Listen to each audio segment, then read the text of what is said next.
Let's consider a few more questions, this time about the so-called zone of peak experience or peak performance.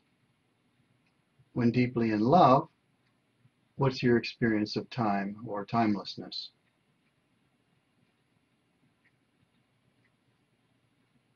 In deep meditation, what's your experience of time?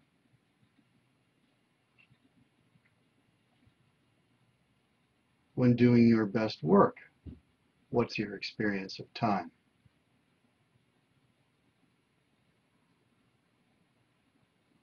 About 70% of people say there's timelessness. 30% say time goes fast, but without friction or lack of control.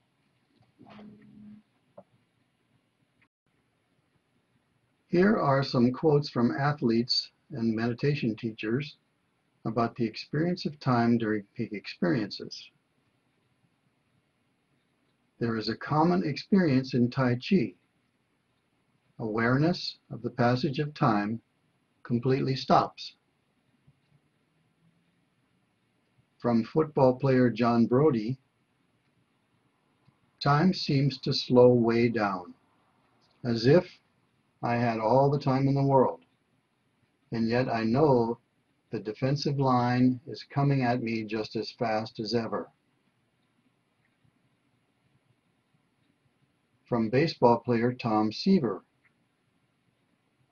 as Rod Gaspar's front foot stretched out and touched home plate, in the fraction of a second before I leaped out of the dugout, my whole baseball life flashed in front of me. Note that conventional time management workshops don't usually discuss these peak experiences. Here are some quotes about the experience of identity during peak experience. Auto racer Jimmy Clark said, "The car happens to be under me and I'm controlling it, but it's as much a part of me as I am of it." Another quote, "When judo is practiced properly, you will become one with him.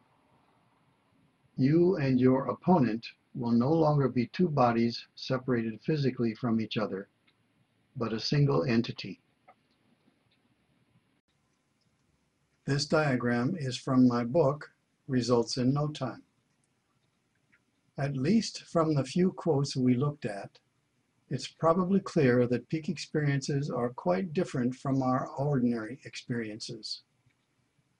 To summarize the research I've done on peak performance and the zone, I've drawn a number of dimensions in this circle, including number 11, representing time and timelessness. The zone of peak performance is represented by various valued qualities of experience at the center of this diagram. Our ordinary Western experience is depicted on the periphery. Ordinary experience is the range of experience that conventional time management presumes. Despite the small font, you might be able to see that dimension 11 shows timelessness as an aspect of the zone, whereas linear time appears on the periphery.